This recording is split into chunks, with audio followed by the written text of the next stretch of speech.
Almighty God, we humbly beseech Thee to vouchsafe Thy blessing upon this council. Direct and prosper its deliberations to the advancement of Thy glory and the true welfare of the people of the Whittlesea City Council. Our Father, who art in heaven, hallowed be Thy name. Thy kingdom come, Thine be done on earth as it is in heaven. Give us this daily bread, and forgive us our trespasses, as we forgive them that trespass against us. And lead us not into temptation, but deliver us from evil. For Thine is the kingdom, the power and the glory, forever and ever. Amen.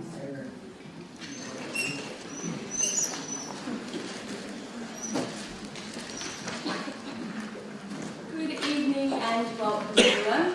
On behalf of the City of Whittlesea, I would like to recognise the rich Aboriginal heritage of this country and acknowledge the Wurundjeri Wurrung clan as the traditional owners of this place. I'm very pleased to welcome councillors, council officers, residents of the City of Whittlesea and friends in the gallery to tonight's council meeting. Tonight has significance for a couple of reasons. This is our first council meeting for the decade, and I hope that it brings a new spirit of working together. I'm committed to achieving the aspirations of our community, as I know our other councillors sitting around this table. I look forward to working with my fellow councillors over the next several months to achieve the best outcomes that we can for our community. Councillors, I pledge to you and all present tonight that we will work together to serve and deliver for our community in the final year of our term. I'm also excited about tonight's meeting as we are making history. This is the first time that a City of Whittlesea Council meeting will be filmed and live streamed to Council's website, and I am proud to have championed this initiative. This is an exciting step and will allow residents who find it difficult to attend meetings because of work or family commitments, disability or distance, to watch council meetings online. I believe live streaming will also better engage young people who would rather connect with council online. Channel 31 will be filming and recording the debate taking place around the council table. Although it is not intended to film members of the gallery, there is of course a slim chance that you may be recorded. To members of the public, by remaining in the gallery, we assume that you consent to being recorded. I must also remind everyone that local government meetings, unlike state and federal government, does not afford the benefit of parliamentary privilege. This means that there is no protection for councillors, council officers and the public for comments made during meetings which are found to be slanderous in a court of law. Could I please ask that members of the gallery observe the meeting in silence? On a lighter note, everyone here tonight will be able to watch the meeting again from tomorrow morning, when a recording of the meeting will be viewed on Council's website or YouTube channel. I'm also pleased to share the news that the City of Whittlesea has been successful in receiving more than $6.8 million in state government funding for 5 important council projects. This includes $2.5 million to help develop a regional parkland at Quarry Hills with features such as a top-level playground, social gathering spaces, fitness stations and more. $2 million towards the revitalisation of Whittlesea Public Gardens as a significant recreation space with new spaces for our community to meet, a play area and, importantly, public toilets.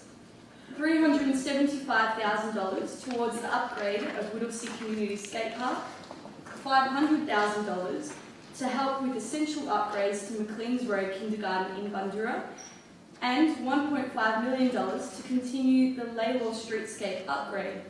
This is terrific news for our residents, and I would like to thank the state government for their generous funding, which is made possible through its 2019-20 Growing Suburbs Fund. I will now ask if there are any apologies. Are there any apologies, councillors? Councillor Joseph. Sorry, Councillor Alessi, did you? Yes, Councillor Joseph. Councillor Joseph. Moved. Do I have a seconder? Councillor Kuzmevsky. We'll put that to a vote. All those in favour? That's carried unanimously. Do we have any other apologies? Madam Mayor, Councillor Lally. my thing actually says Councillor Desiato. If that's not a problem, I'm happy to continue talking. Is that a problem? That's fine? Okay, all right. Apologies for that. Councillor Kirkham is here, but he's just been delayed, so we might move an apology for him, and then when he comes into the meeting, we might note that he's come back into the meeting. Thank you. So move Councillor Lawless. Do I have a seconder? Councillor Montaglioni. All those in favour? That's carried unanimously. Councillors, if you have a conflict of interest in any item on the notice paper, you may verbally disclose the type and nature of the interest now and again immediately before consideration of the matter in question. Councillors, are there any items for which you have a conflict of interest to declare? We'll move on to confirmation of minutes. Councillors, I seek a motion to confirm the ordinary meeting of Council held on the 12th of November 2019. Do I have a mover? Councillor Kelly. Seconder, Councillor Montaglioni.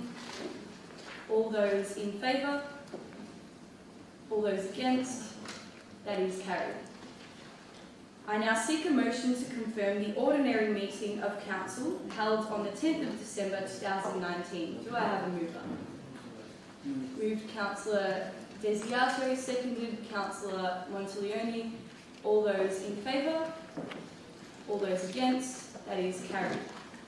And lastly, I seek a motion to confirm the adjourned ordinary meeting of Council held on the 17th of December 2019.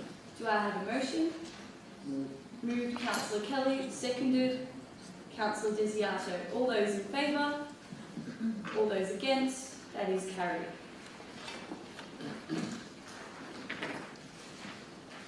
So now we move on to questions to councillors, consideration and actions on petitions and joint letters. Firstly, questions to councillors. Manager of Governance, are there any questions from the public? Yes, there are, Madam Mayor. Thank you. So William's questions question from William Sharp. These questions relate to an article by Laura Mitchell in Star Weekly.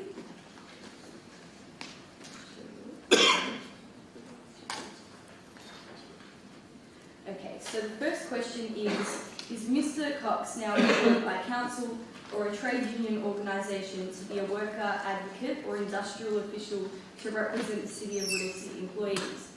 The response that I've received is Councillor Cox is not employed by council. Councillor Cox. What matter does this relate to the agenda? In accordance with the procedure. Councillor Cox, do you have a section of the procedural matters local law in which you have a point of order? Don't. I just ask what is the relationship to a matter on the agenda. So I'll take that as a question instead, and I'll refer that to the CEO. Madam Mayor, this is, as I understand it, a question from the floor. Yep. So the answer is Just a question, Madam Mayor, of the CEO. Is the CEO, isn't it correct that the procedural matters, the council procedural matters, meeting procedural matters, actually state that questions and matters, anything to deal with council, has to deal with what is on the agenda, not extraneous stuff. to the CEO. Thank you, Madam Mayor. I'll just need to call on the Manager of Governance just to give me some specifics there. But, Madam Mayor, can I just say that there is a section called 5.1 on the agenda, questions to councillors, and this is where that question, and I think there's a number of other questions from other people are being raised now. But maybe the Manager for Governance can provide some further information.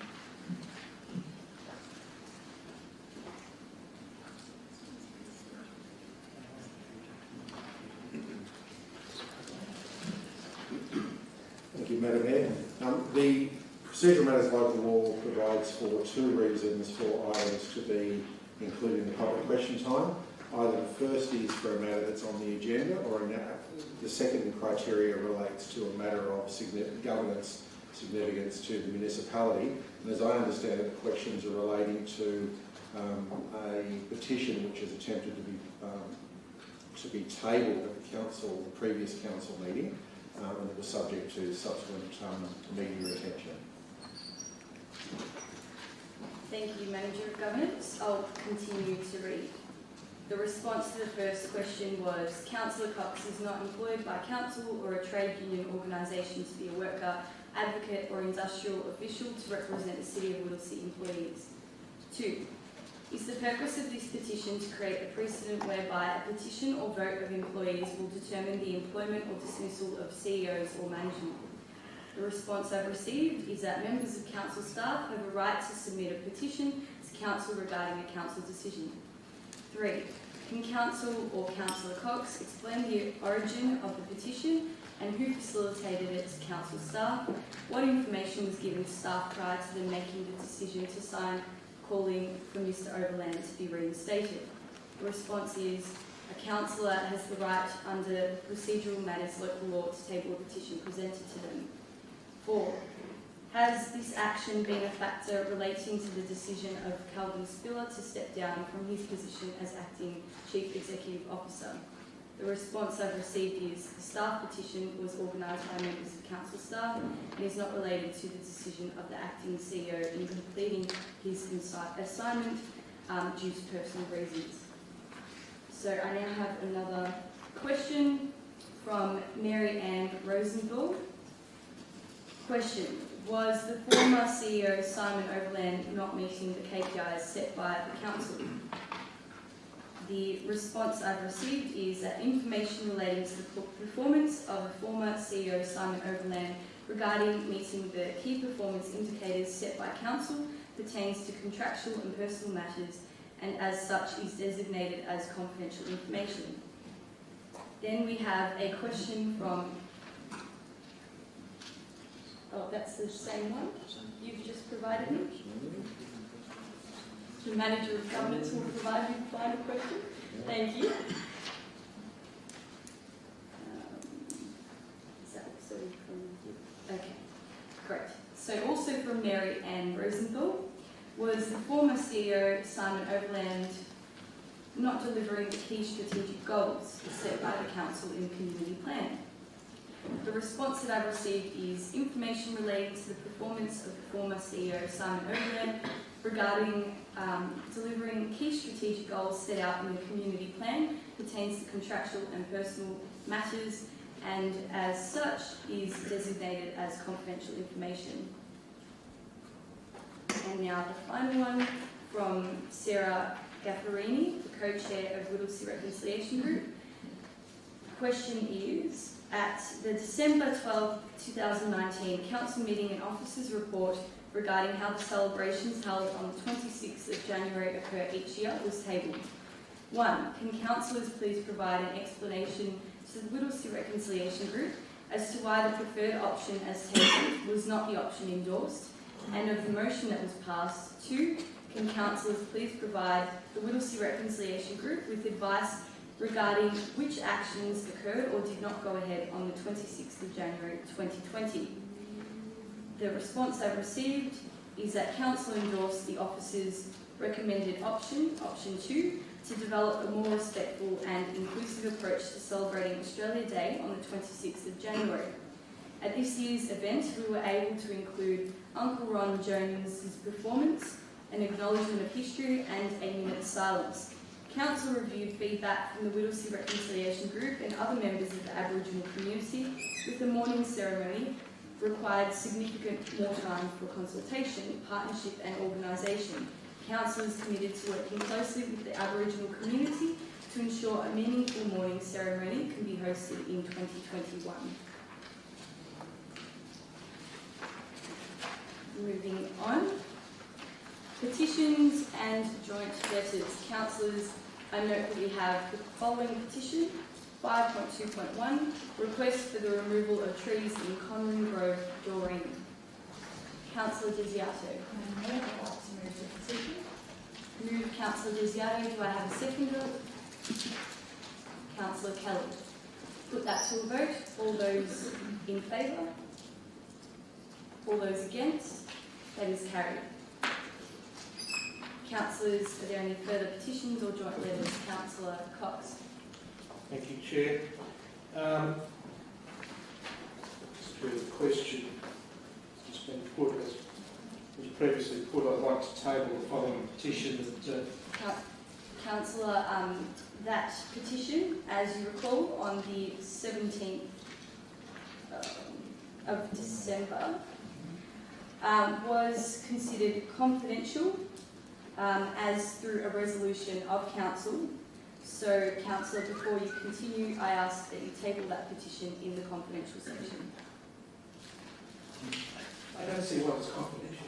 Councillor, that was a resolution of council. Please resume your seat. Thank you. Councillors, are there any further petitions? Councillors, are there any further petitions or joint letters? Thanks, Madam Mayor. I'd like to table a joint letter from Waterstone Hill Owners Corporation. I won't read the whole letter out, but there's copies going around and ask for the relevant officer to produce a report in relation to the variation to the existing 173 agreement. Thank you. I may just wait for that to be circulated before I call upon the seconder.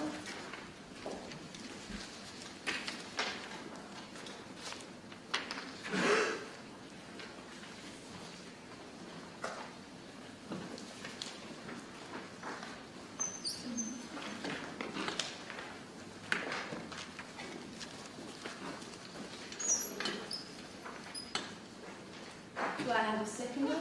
Councillor Lalios.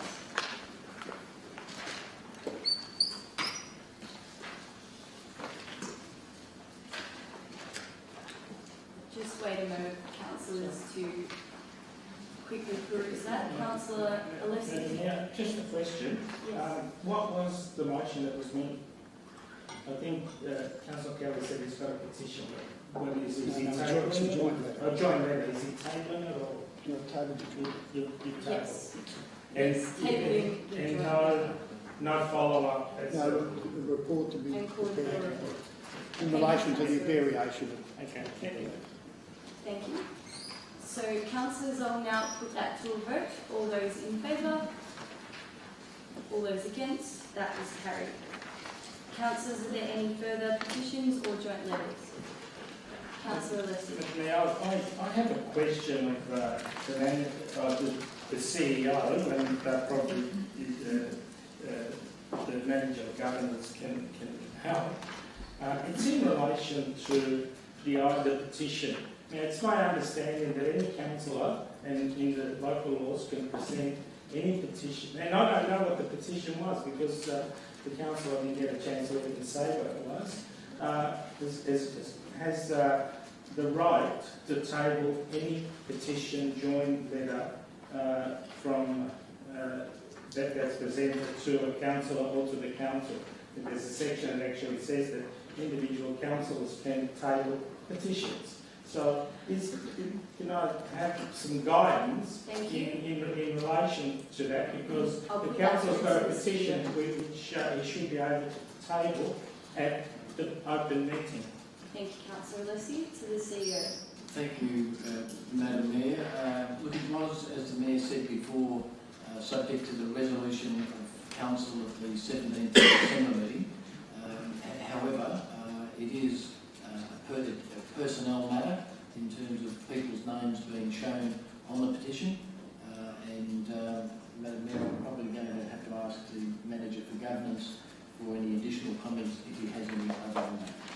No, he doesn't have anything other than that. Thank you.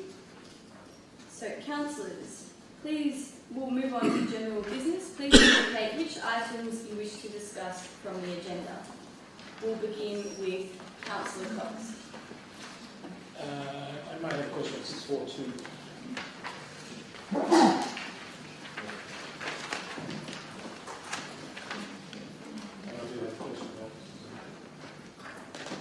And also a question to officers, is that?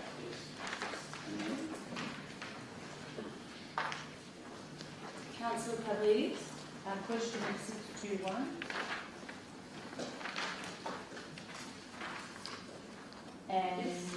7.1.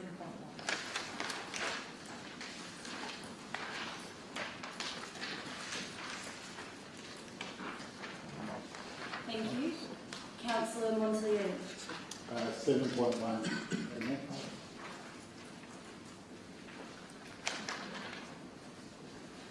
Was there anything else? No. Councillor Kuzmevsky. All clear from me, Madam Mayor. Thank you. Councillor Leslie. I have a question at 632.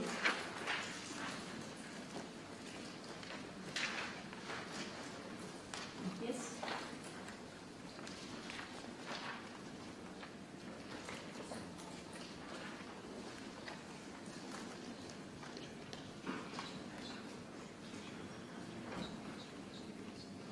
I believe Councillor Leslie is just thinking. No, sorry, that's all I've got. Oh, that's all you have? Okay, thank you. Councillor Kelly. All clear, thanks, Madam Mayor. Councillor Lalliot. 6.1.1. Yes. And that's it. Thank you. Councillor Desiato. 6.2.1.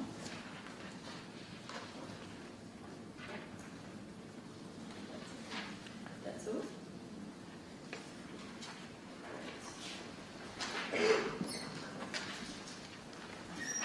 Members of the public gallery, please note that councillors have chosen not to consider reports on the notice paper individually and have resolved to adopt in one resolution the recommendations listed on the notice paper for a number of reports.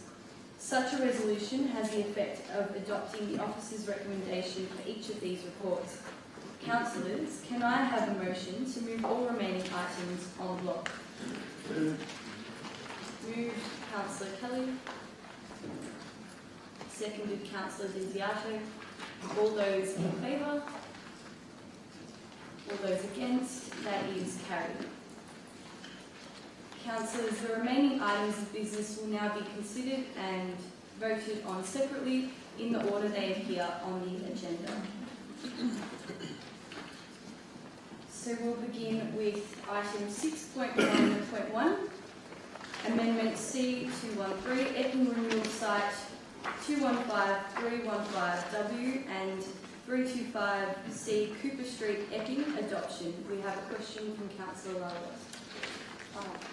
Madam Mayor, I actually don't have a question, but I don't wish to emphasise that I have some concerns.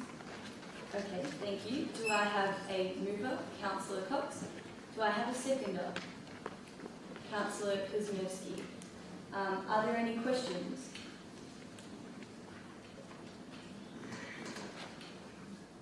I indicated I have some opposition, but I don't have a question. Okay, great. So then I'll take it as there being opposition and I will invite the mover, Councillor Cox. Thank you, Chair. This matter has been ongoing for some period of time. The site has been subject to quite an extensive period of assessment and requirements under the EPA Act, and the reports have come back and the auditors have come back and cleared the site in accordance with the legislation that's required. I think the Council ought to be satisfied with the reports and the recommendations that have been put forward. One of the other major factors of this site that needs to be taken into account is that it is a reuse of the old tip site and surrounding area in Cooper Street, part of the Cooper Street development. But one of the major benefits, of course, that this council should be proud of is that it's going to actually facilitate one of the largest affordable housing area projects, and as such there is some funding associated with it, and this matter needs to be resolved, and therefore I'm quite supportive of the resolution, having gone through the processes and council having gone down and inspected the sites, and the reports that have come back from, as I said, the relevant regulatory authorities, including our planning people, that there is a satisfactory ability to move on. And as such, I would ask the council to totally support the project. Thank you, Councillor Cox. Councillor Kuzmevsky. I reserve my right, Madam Mayor. Thank you, Councillor. Representing Councillor Kelly. Thanks, Madam Mayor. I was on council when this first came to council, and there was always been concerns in relation to being tip side and methane. But over the years, the amount of work that's been done, and if anyone drives past the site, which is just prior to Edwards Road, it's an ugly looking site. And you're able to now start establishing that site, and as Councillor Cox said, with housing, affordable housing, social housing, there's going to be precincts of private hospital and training centres that are interlinked with the Northern Hospital.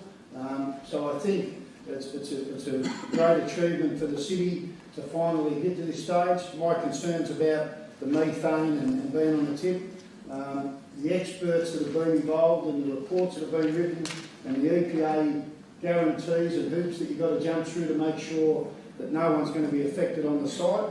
I'm quite happy that everything's been done in accordance with the report, and congratulate the planning department for getting to this stage, because I think it's going to be a great thing for the city. Thank you, Councillor. Does any other councillor wish to speak? Then I call upon the seconder, Councillor Kuzmeski. Yes, Madam Mayor, I am in favour of this. All the requirements by the EPA have been met as an independent auditor was established to investigate whether this area of land was suitable for these developments, for industrial, commercial, residential. Sorry to interrupt. Could you Oh, please put sorry. the microphone on? I was My just- apology. The light needs to come on. My apology. Yes, so Thank you. it's certainly a step in the right direction for all the requirements that would have been requested by the EPA are met. And certainly is going to be a development for us here at the City of Whittlesea to be proud of. For that will be a corner that will be on a major intersection. And not only that, the development that will take there, it will be a great site, and they are keen to start development. That's what's important. This developer wants to get there and start digging, and that is what we should try to assist to ensure what is required by our departments to assist them in, that it will be met.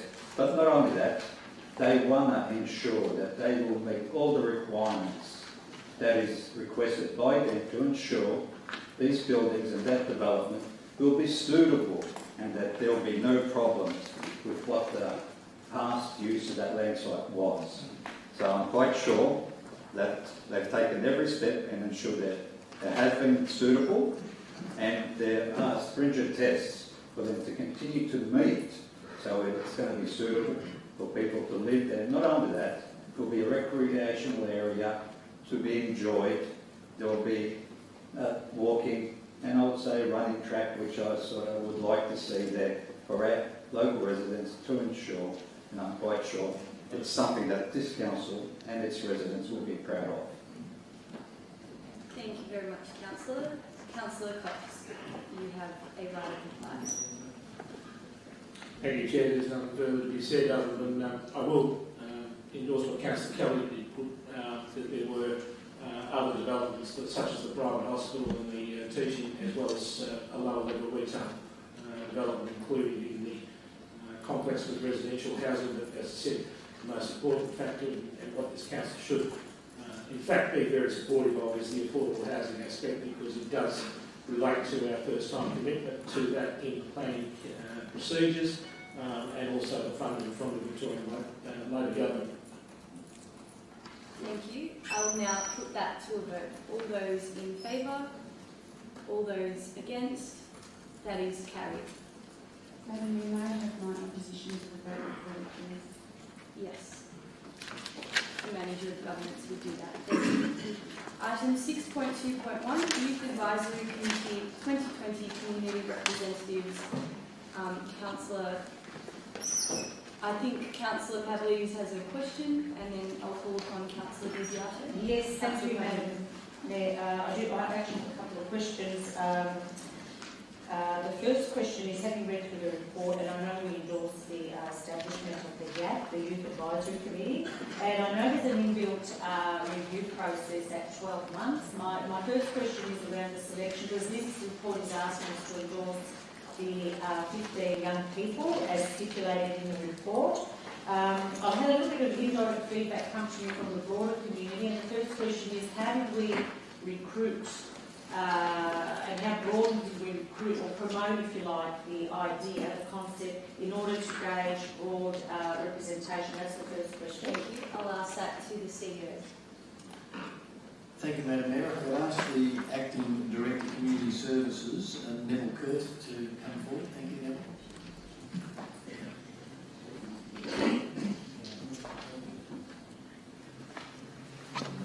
Through you, Madam Mayor, I'm advised that the promotion of the expression of interest was advertised widely across youth networks. It was posted on our website, and that's probably much people as well. Thank you. Councillor Taglioni. Yes, thank you to the Acting Director. Yes, I guess therein lies a little bit of a concern that perhaps people, while we tick off often, Sorry, is there a question, Councillor? I would like to know how we can broaden that outreach, because I'm getting feedback that people didn't know about. That's a comment.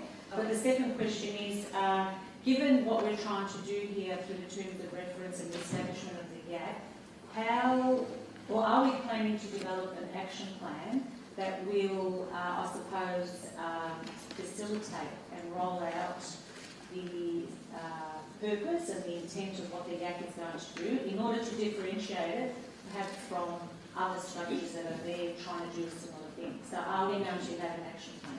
To the CEO. Thank you, Madam Mayor. I'll just redirect the question to Mr. Kurt as well.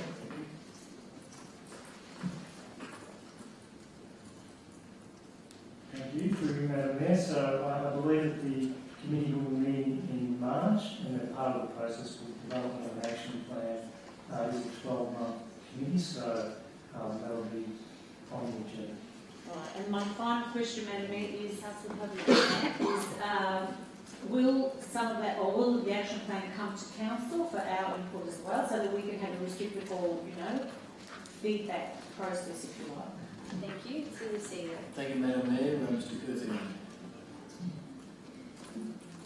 Through you, Madam Mayor, my reading in terms of reference, there's no vehicle for that to go back to council, but I'm sure that as part of the process we will inform council on the activities of this committee. Thank you. So, Councillor Desiato, did you want to move? Yes, Madam Mayor. Thank you. Do I have a seconder? Councillor Montiglione. Do I have any questions? Do I have any opposition?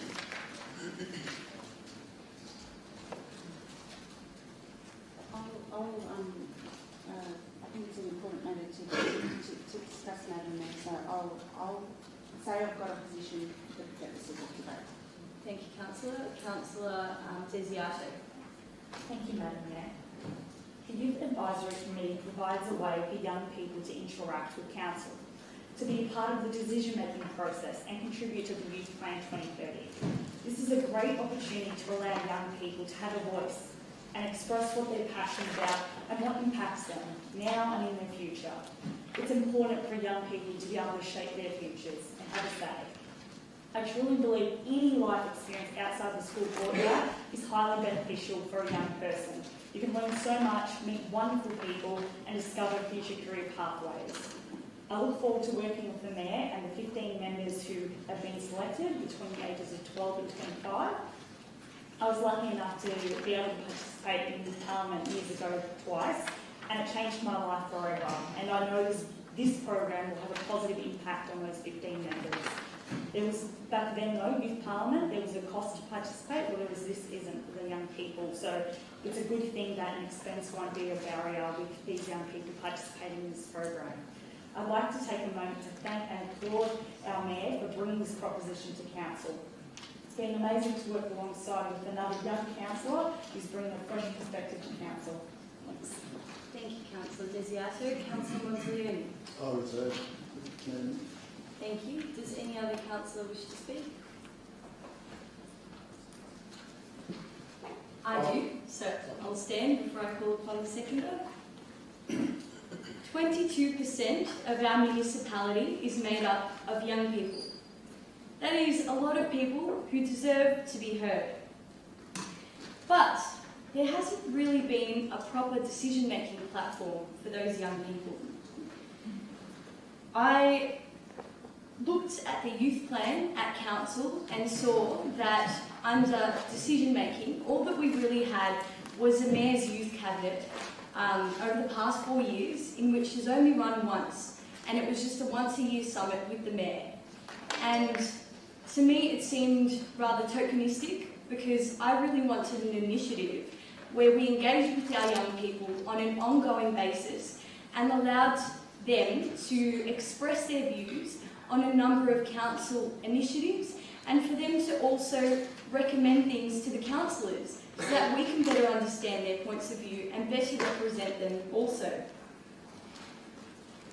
When I first ran for council at the age of 19, I was there putting myself forward as a young person because I believed that the views of young people weren't truly listened to. And whilst I was very grateful and lucky to have been elected, not every young person within our municipality can become a councillor. And so we need to ensure that their voices are truly heard, which is why I championed this initiative to establish a youth advisory committee, because it's important for all of the councillors to have that in-depth understanding of what our young people need. And I'm very proud to see that 15 young people have applied and will hopefully be accepted onto this council so that they can shape the plans and strategies of council too. And I hope that in the future, this committee grows so that we can engage even more young people. And in my role as Mayor this year, I hope to engage that same committee and even more young people through a youth forum that I will personally hold so that we can have young people's top 10 priorities within the municipality to better guide the decision makers around this table. I congratulate the young people who all applied to be on this committee. It was wonderful to be a part of the interview process and to see them all very passionate and excited to be a part of council. And I hope that all of my colleagues adopt this very important initiative for our municipality.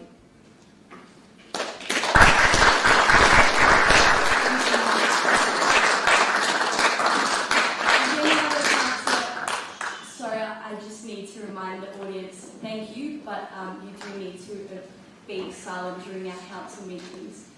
Does any other councillor wish to speak? Councillor Montaglioni. Thank you, Madam Mayor. I'm delighted that you raised this in participation with our young deputy. It's important as a candidate that we embrace and encourage participation, not just by a certain cohort, but every cohort, because everyone has something to contribute.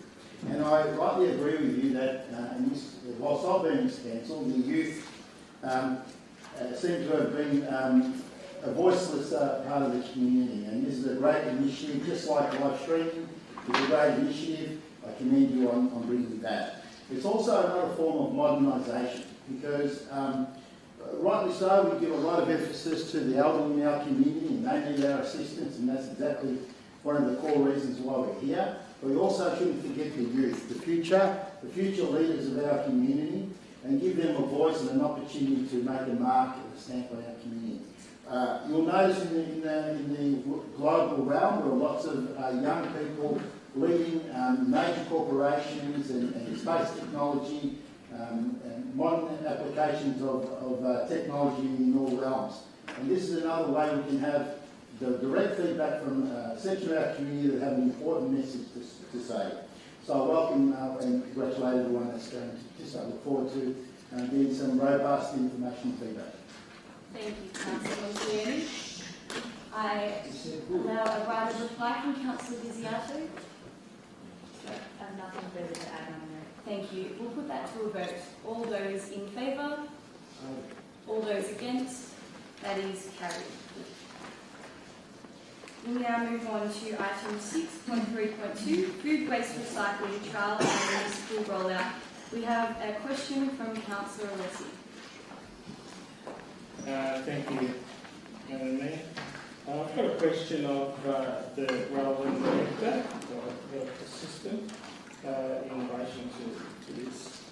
And my question is that I know in the report that it talks about the proposal to use the sewers at Cooper Street is not best practice. My question is, that being the case, are there any fallback positions if something was to happen in relation to this? Sometimes it's got to do with odour or it's got to do with the quality of the product which is being produced after it's gone through the process. Thank you. To the CEO. Thank you, Madam Mayor. I'll ask the Director of City Transport in presentation, Ms. Helen Sweet, to come forward and answer that question. Thank you.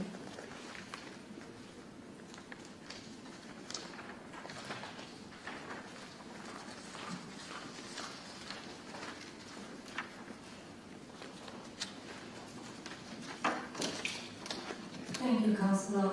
The fallback position would be go to Clearway, or we can do education program to improve the quality.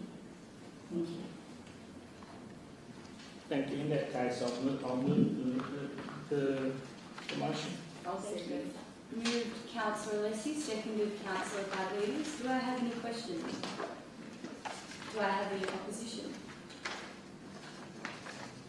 I will, for the purpose of debate. Councillor Alessi. Just, Madam Mayor, just as a point, there doesn't have to be any opposition.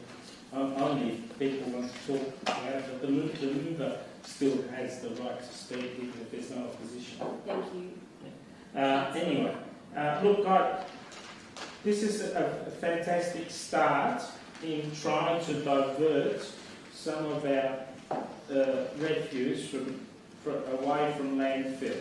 And it's starting with food and as part of the organics green bin, so that we can put food scraps of all types into the green bin, which will get collected and then get processed, and at the end we have compost.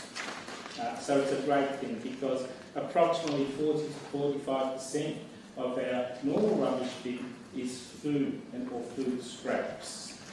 So it's a great outcome because we have to reduce the amount of waste that goes to landfill for environmental reasons, for social reasons, and also because it costs a lot of money with the landfill levy. But it is the right thing to do. So this is a good program, and I'm disappointed that we can't start straight away because of logistics, that we have to put it back to July. But at least we are starting, and eventually, right now it's just with the people that pay for their green bin, but I hope that eventually it will become citywide where everybody will be able to put their food scraps in the bin that gets collected and will be turned into compost and reused. Again, I do have an issue, and I thank the Director for the answer, but do have an issue that the proposal, and I understand why, but the proposal is Cooper Street, because it is a long way to go to the other side of town to have the material processed and the costs involved. So, but I do have some concerns in relation both to if there are amenity problems, as there have been in the past. I understand that there haven't been any for some period, but there have been some odour problems in the area in relation to the processes that are already occurring. And also I have some concerns in relation to the quality of the material, the compost that comes out at the end, in that it is not as of a high quality as it is where it's an in-vessel treatment. because the process that will occur at Cooper Street will be the material is put in windrows out in the open, and it will mature, they'll turn it, they'll do everything they have to do, and eventually, after a period of time, it becomes compost.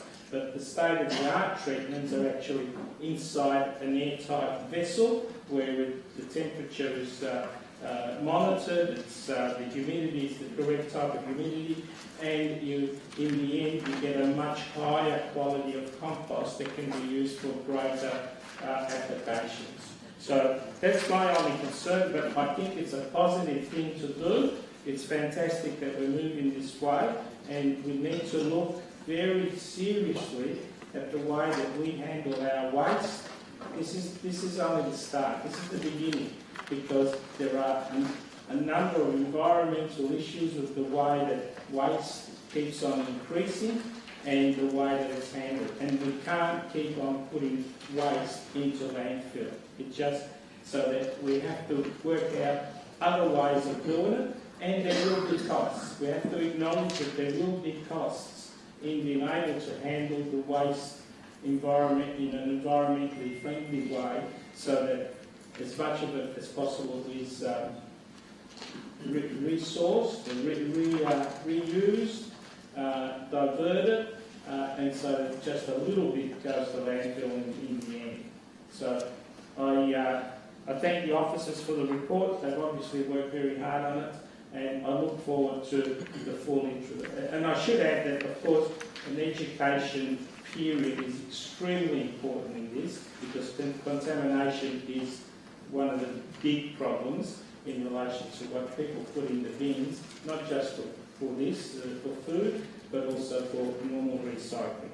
So the report mentions about an education plan for the community, and I will fully support that. So I think, as I said, it's the first step, and I think we're moving in the correct direction in relation to this. Thank you, Councillor Alessi. Councillor Pavlidis. I don't know why I get to speak, there's no opposition, it's just a mover. Councillor Pavlidis, I called opposition, so I'm calling upon you to speak. No, I'm fine. Thank you.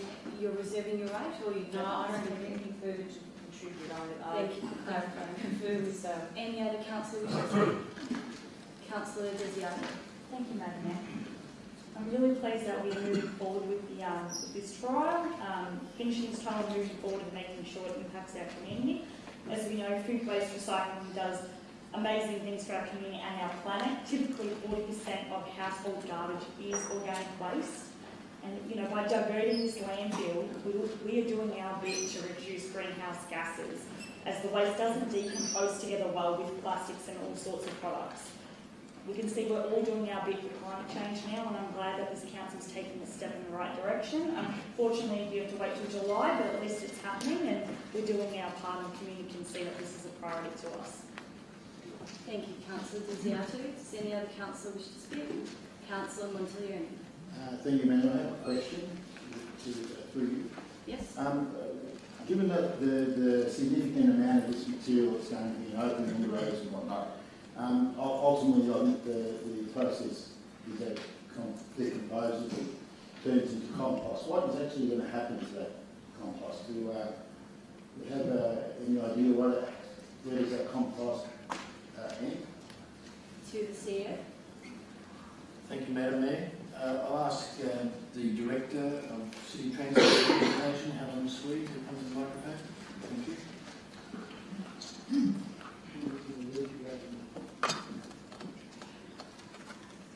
Thank you, Councillor. Through the Mayor, the end product is sellable to the market as a garden or agricultural product. Thank you. Thank you. Was that the only question you have? Councillor Montaglione? Yeah, that's all. Does any other councillor wish to speak? I would like to speak on this one. Late last year, 32 local governments were affected by an agreement that fell through with China, where all of a sudden we couldn't recycle our recyclable material. And so this material was going to landfill. And it was devastating to see. particularly as someone who is quite passionate about protecting the environment. And I came to the realisation, as most decision makers have in all tiers of government around this issue, that we need to be creative in the way that we deal with our waste, so that we don't clog our landfills with more and more waste. And seeing that our community, the City of Whittlesea, is also very passionate about protecting the environment, we have now tried to be as creative as possible. And that's where I commend our staff members and officers for bringing upon the Food and Garden Waste Initiative. This is a terrific initiative for our community, and those who opt in to have a green waste recycling bin will be able to dispose of their garden waste and their food waste to then go to be recycled, which is tremendous because it will reduce the amount of waste that goes to landfill significantly. And this is why I've also moved other initiatives in the past, such as the Bring Your Own Container program with our local takeaway food stores to reduce the amount of single-use plastics going to landfill, and why I also moved to ban all single-use plastics at council events, because we need to be on the front foot as a council and to show leadership to the community that we are serious about climate change, we are serious about protecting our environment, and we won't wait an extra moment.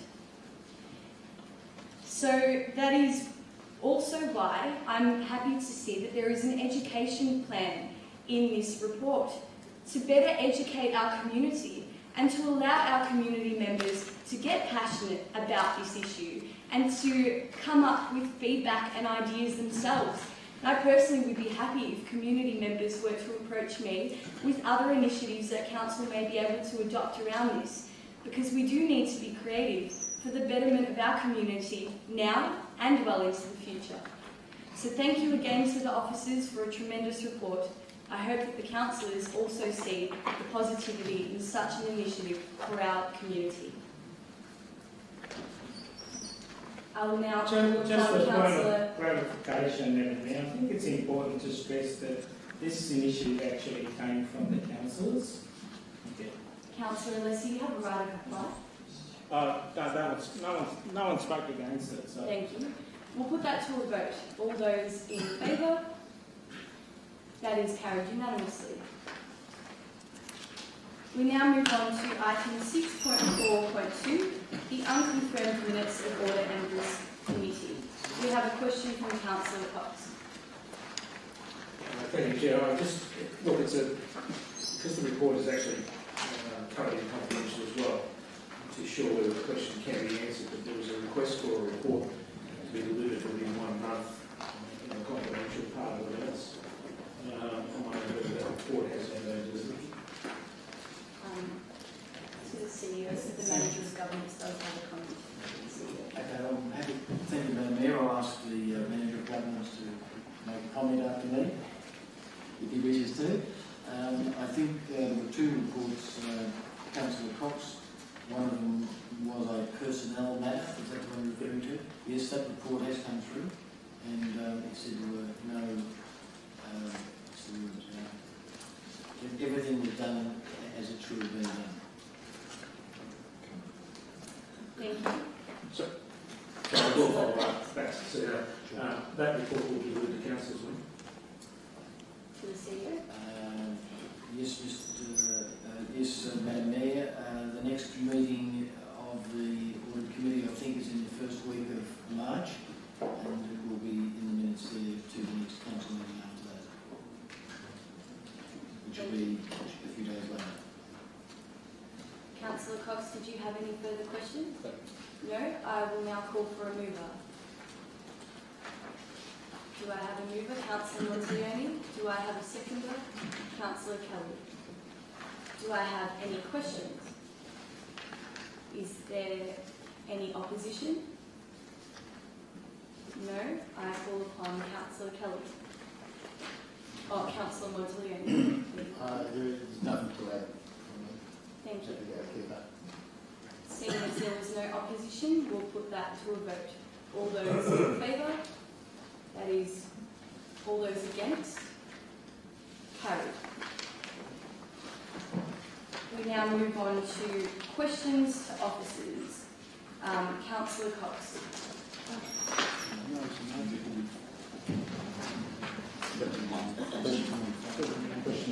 Sorry, I beg your pardon, just a moment.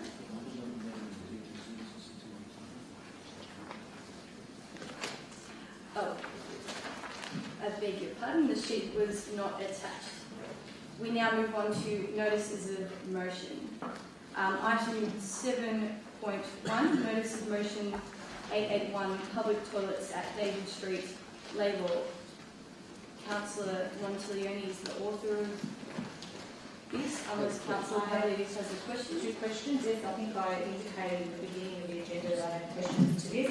My first question, Madam Mayor, is the preamble to the notice of motion. I don't have an issue with what the intent of the motion is necessarily. My question is around the process. This is effectively a budget item, and my question is, while the motion speaks to the design specifications having been completed, I don't recall seeing that as a councillor. That's the first point.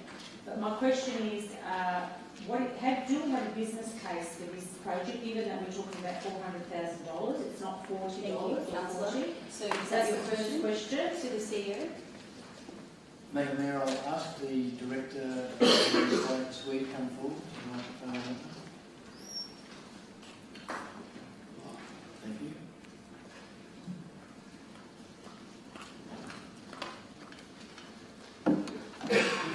Thank you, Councillor. Susan Mayor, this particular project is in the regional new works plan for next year, 2020-21.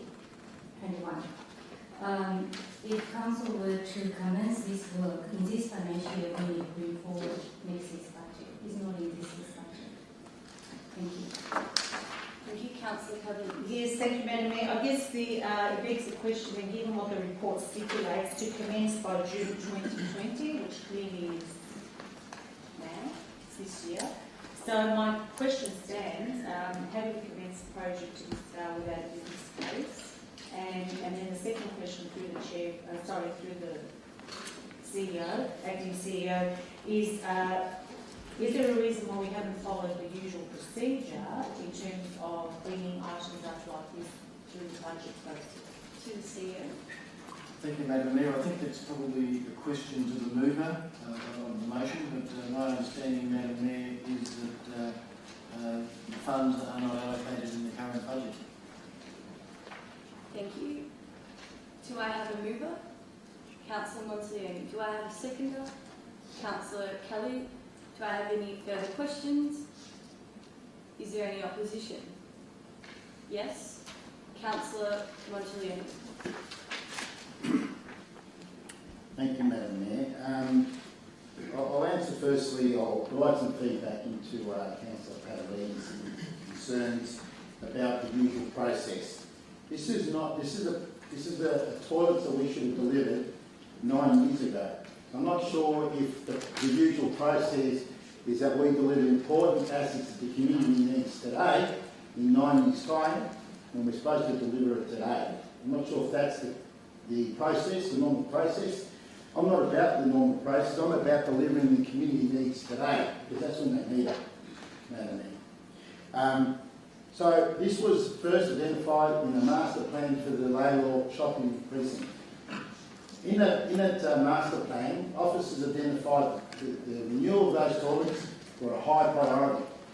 The report says that these toilets should have been delivered within year 0 and year 3. So we are already 6 years too late. As far as I'm concerned, we can't wait. Those toilets were built half a century ago. And if you go in there in a given week, you can find sometimes there are syringes, or that they're filthy and they're dirty. This is a rectification. So in my view, this is an urgent matter. In terms of budget allocations and funding and whatnot, we've found reserve amounts in the budget already that can be allocated to this. And as we've heard from the director, there doesn't appear to be any opposition to that at all. So I'll leave it at that, Madam Mayor. It's a no-brainer for me. I'm sure it's a no-brainer for the community. You know, elderly people use the local shops, and you can imagine them going to use these overly ventilated, actually, in the middle of winter, freezing cold. Sometimes people of ill repute use those toilets and leave them in a filthy manner. I've gone there myself and have found that locks have been missing, and the toilets in poor state of repair. So this is about getting on with the job, delivering for the community the exact things that we need to be delivering. Thank you, Councillor Monsignori. Councillor Kelly. Is any other Councillor Whittlesea? Madam Mayor, I'd like to move an amendment. The amendment would be that Council resolve to refer the matter of toilets, the funding of toilets for David Street, Laura, to the annual budget process, and we'll consider the allocation of 400,000 to fund the construction and the lead to. Thank you. Seconded, Councillor Pavlidis. Do we have any questions? No? Do we have any opposition? Yes. Councillor Whittlesea. Thank you, Mayor. Look, I really fell off my chair just before when I heard a councillor say that he didn't care about process. That's exactly what the issues that arise over and over is because of the lack of process. Now, this is a huge amount of money, of residents' money that's being proposed to fund this project, and I'm not debating whether it's required or not, but talking about the proper process and the proper overview of residents' money.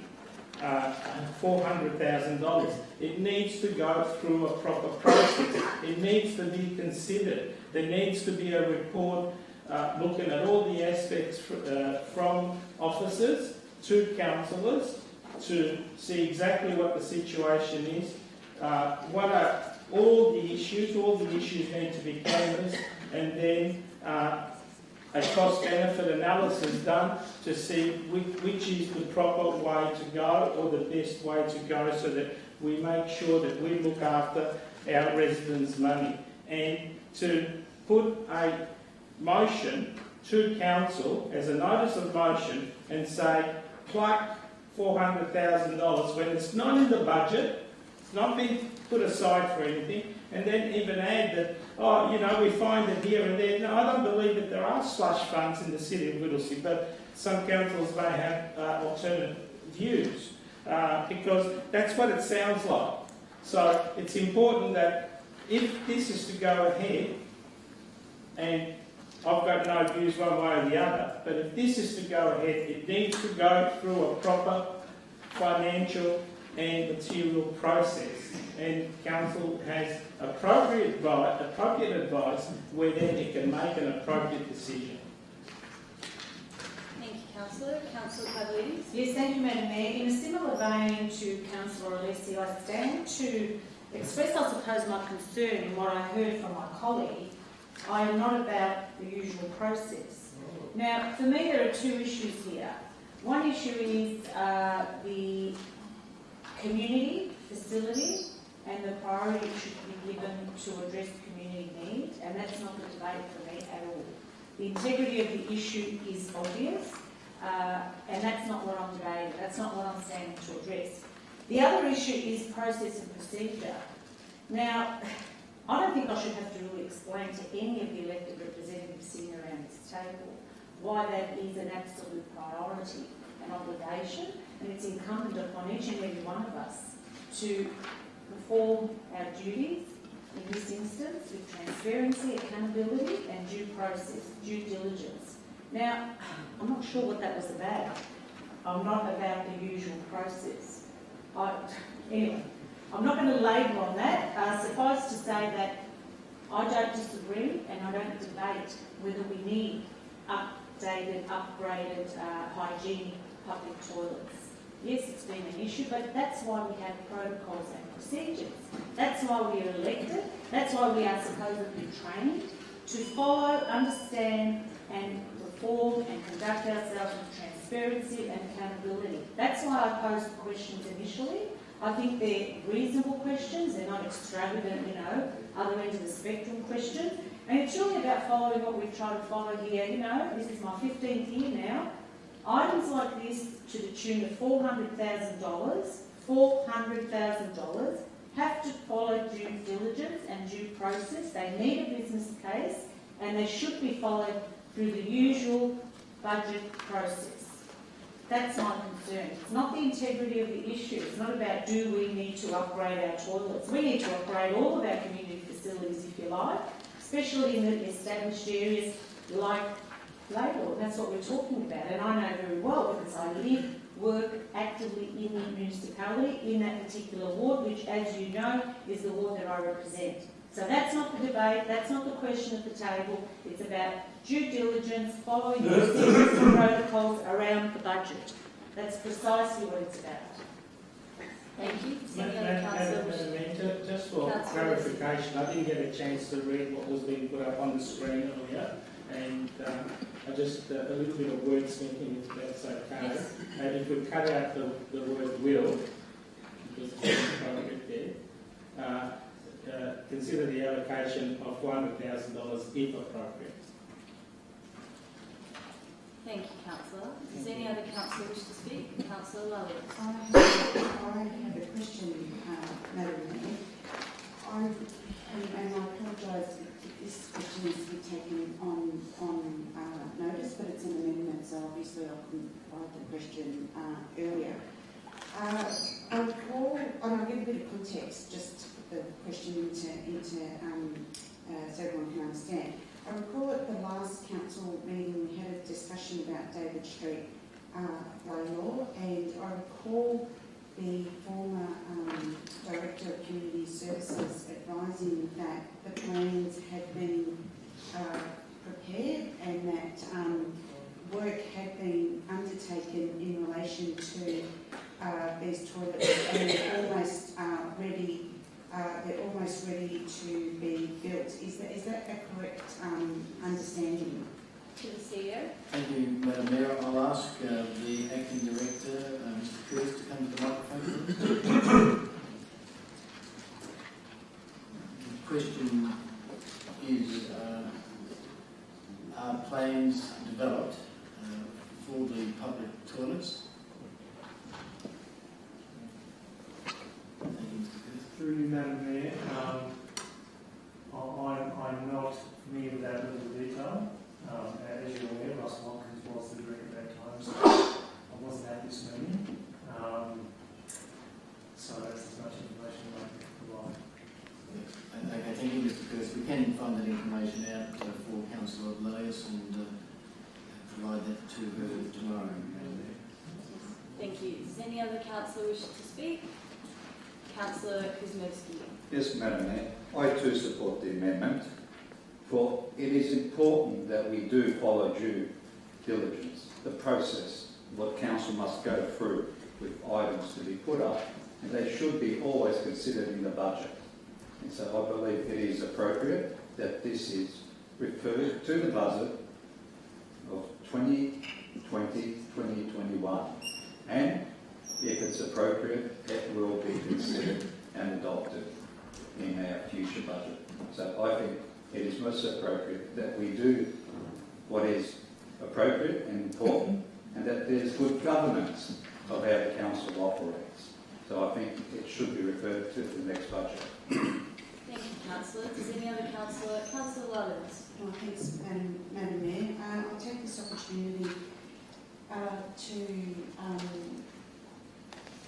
speak against the amendment on the basis that this is not the first time that something like this has been proposed in terms of what Councillor Montaglione was initially proposing. We've had the situation in the past, midway through a year, exactly in the same process, where funds that have been surplus in our forward works, in our reports, in our financial reports, and monies have been reallocated from projects that are either under budget or behind schedule. This is not the first time this has happened. So for some of the councillors to be saying that this is not following proper process, that this is not, a whole range of statements were made. We've actually received advice that it is at the discretion, it's legal advice, that it is at the discretion of council, even midway through a budget process, to reallocate funds. I'll have to find an email, I'm sure it's on the councillor portal, I'm sure it can be distributed to councillors in the next day or two. Considering that this is a project that has been in the making for 9 years, considering this is a project of my understanding, and I could stand to be corrected, that a lot of work has gone on to actually prepare plans, and they're almost ready to go. Considering that one of the projects that was funded from the state Labor government was to put funds into the local shopping centre redevelopment, that's extra funds that are coming into our municipality.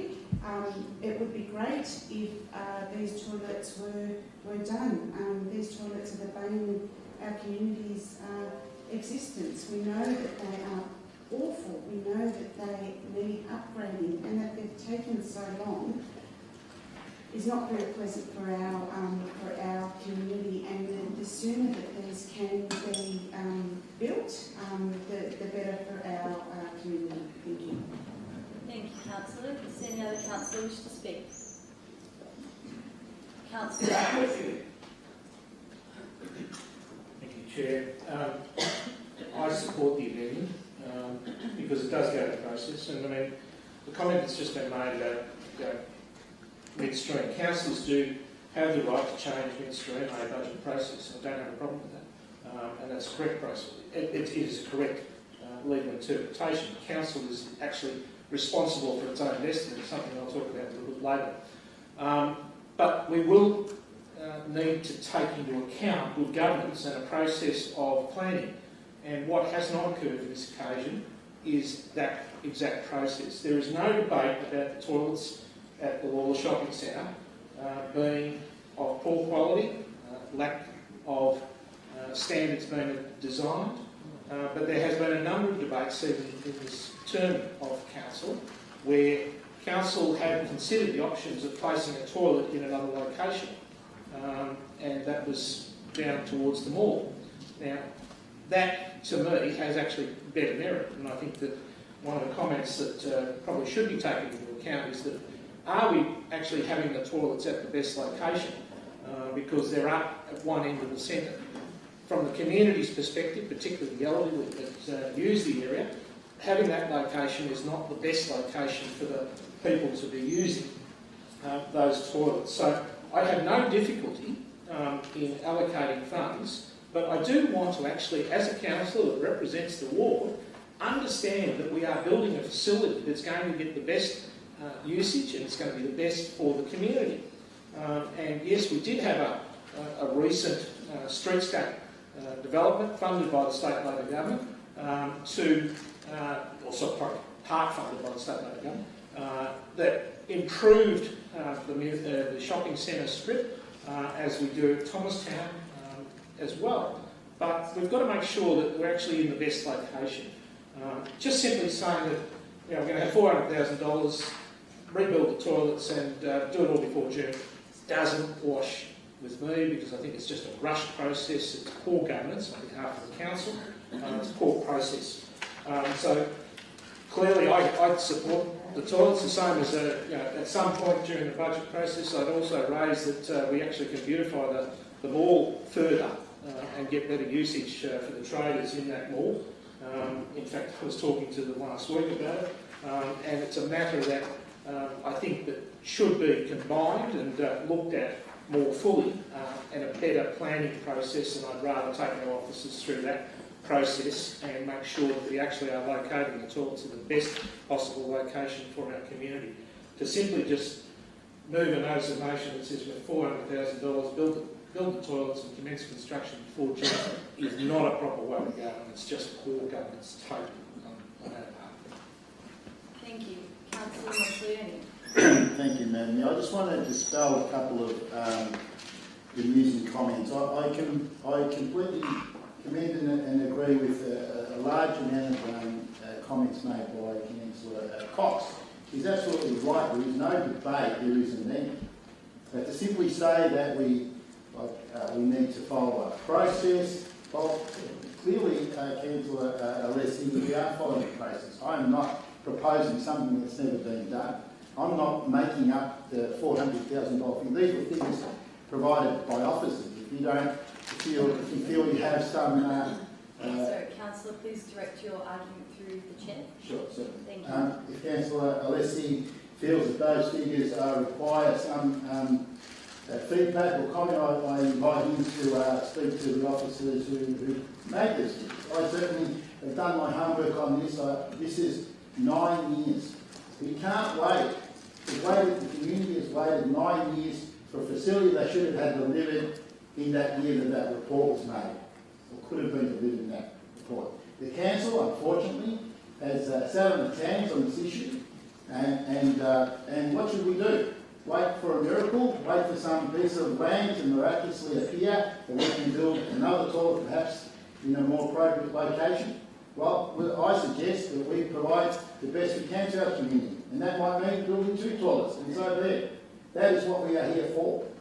I don't believe in the excuses of slow tactics and slow processes, because that is not what we were elected for. We were elected to deliver, and that is my case.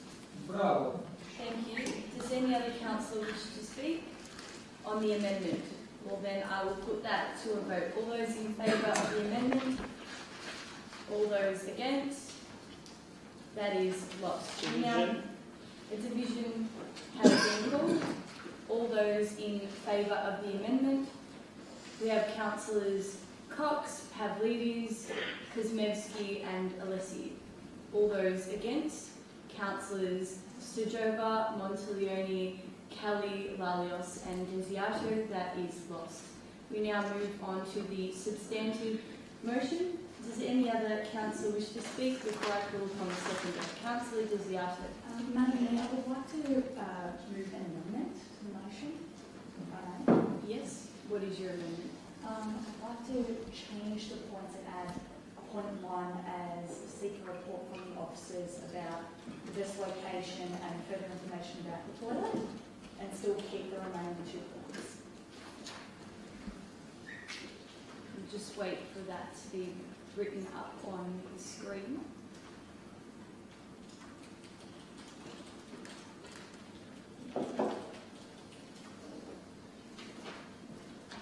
And then make that point 2.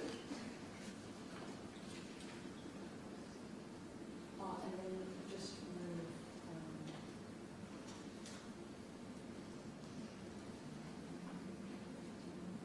near at or nearby David Street.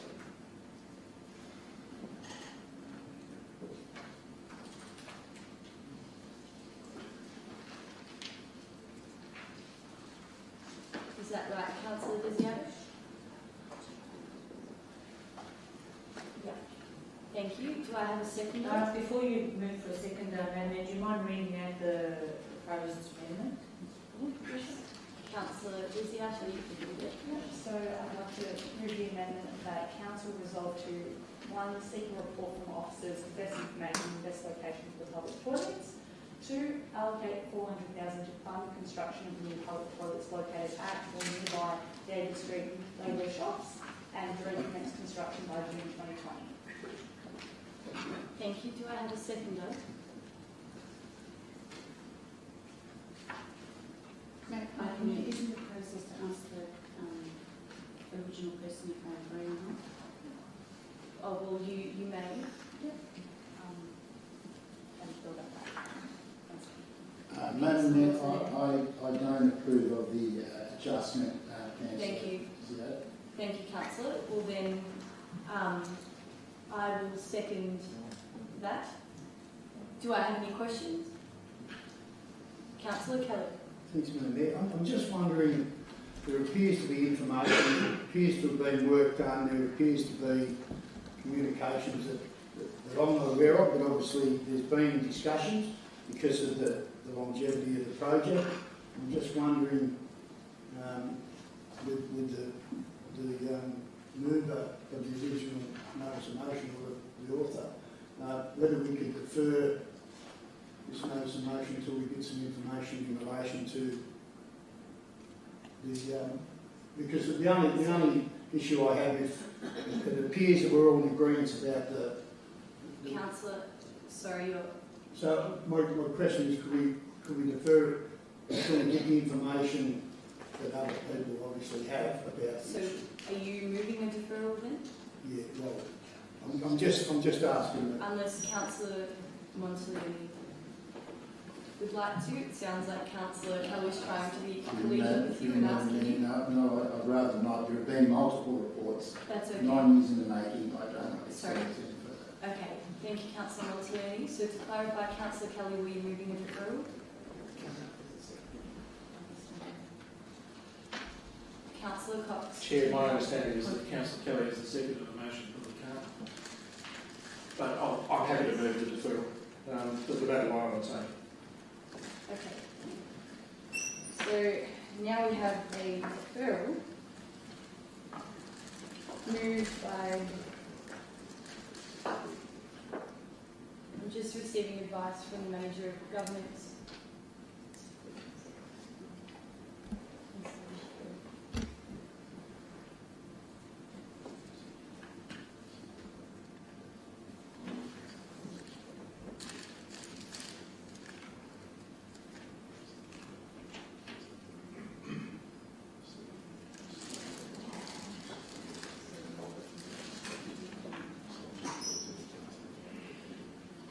So the advice that I'm receiving is that a deferral can only be moved by a councillor who has not moved, seconded or spoken to the motion or any amendment of it, in which Councillor Cox you have, and I believe almost every councillor has. Councillor Pavlidis, do you have a... Madam Mayor, I don't recall, I could be wrong, but I don't recall speaking to the substantive motion. I spoke to the amendment. So if that's correct, I can be stamped as correct, but I don't remember speaking to the... Councillor Pavlidis, in our procedural matters local law, it actually says anyone who's spoken to the motion or to an amendment, any amendment of it, in which you have. Really? So that's where that's the other alternative advice. Sorry, Councillor Cox, if I may, is that we can adjourn it to the next meeting. That's what you wish to do, Councillor Cox. To assist the process, yes, I'll do that. Thank you. So we've got that down. Adjournment moved by Councillor Cox. We'll do that to the next council meeting. You're happy with that? Second with Councillor Pavlidis. Are there any questions? Oh. Beg your pardon, as it's procedural, I put it to the vote. All those in favour? All those against? That is carried. We now move on to questions to officers. Councillor Cox. Yes, I have questions to the conciliation. Sorry, could you please put your microphone on? Thank you. Apologies, Chair. I have questions to the acting CEO. The acting CEO will recall that I asked for a notice of motion to be moved at this meeting regarding the reinstatement of the former CEO. I was given advice, my legal advice, that I could not move such a notice of motion. Is it a fact that we cannot do any reinstatement of the former CEO. To the CEO. Through you, Madam Mayor, the answer to that question is that's correct. You cannot do that. There has to be the former CEO's contract of employment has been terminated, and in order for that outcome to be achieved, there has to be a proper process gone through to make an appointment. Councillor Cox. To the acting CEO, so that if the acting CEO, who I understand is taking action in the courts and the court's fined, you're saying that the council has no power to reinstate. To the CEO. Thank you, Madam Mayor, that's correct. And also the resolution of the previous resolution of the council has already been acted on, so that can't be rescinded. Councillor Cox. Thank you, Chair. Second question.